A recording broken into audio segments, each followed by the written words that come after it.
ย้ำพวกหันหลังหายลงบันไดไปในป่าเดนอฟังเสียงจ่าและจ่าขันจ่าเว้าต่อลูกชายนี่ละหนอแม่ยายเท่ากำลังใจแห่งเหี่ยวมีแต่ลูกคนเดียวโอ้ยคอยประโลมกล่าวเว้ายามกินข้าวได้นั่งเพียง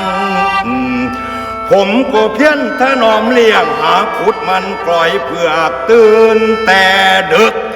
ลูกแต่เศร้าบ่เคยเว้าเสียดสี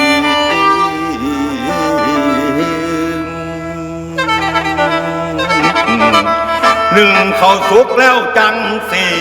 ผมเฝ้าแบ่งไปคนทางย่านคำนั้นเหม็นปุ๋ยนายสารคันผ่างนายเป็นน้ำใสแน่นเข้าหูสามเป่าเสทนอยู่ผมมาทวนนึกหูขันเห็นแก่งสู้ประการเฮ้ย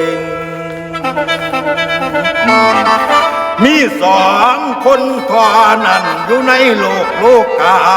ส่วนหลวงตาคำนี้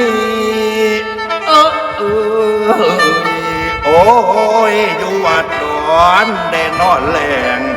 ละโพว่าแพงเหลือล้นคนที่สองนั่นคือลูกบ่รังเกียจเหยียดเย้ยอันสั่งคอยดอกเน่าเหม็นอันนี้เป็นความทุกข์ภายในหัวใจคอยสาวคำนางบ่รู้เรื่องละแม่นบ่ได้นอนยังเพียงแต่จ่าและยิ้มก็พอได้ดอกยิ้มเอ็มผู้ฟัง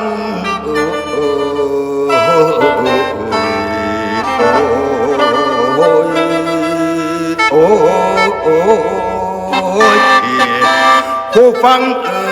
แม่นสิหายเฟ่งดาว่ากอบหรือผีผมก็ยินดีรับเพราะอยากฟัง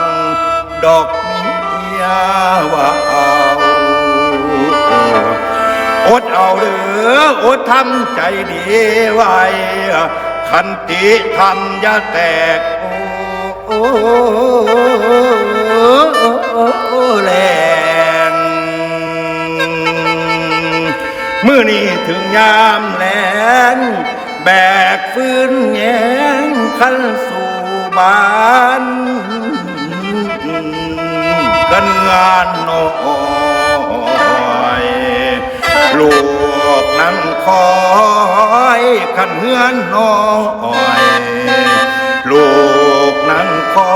ยโอ้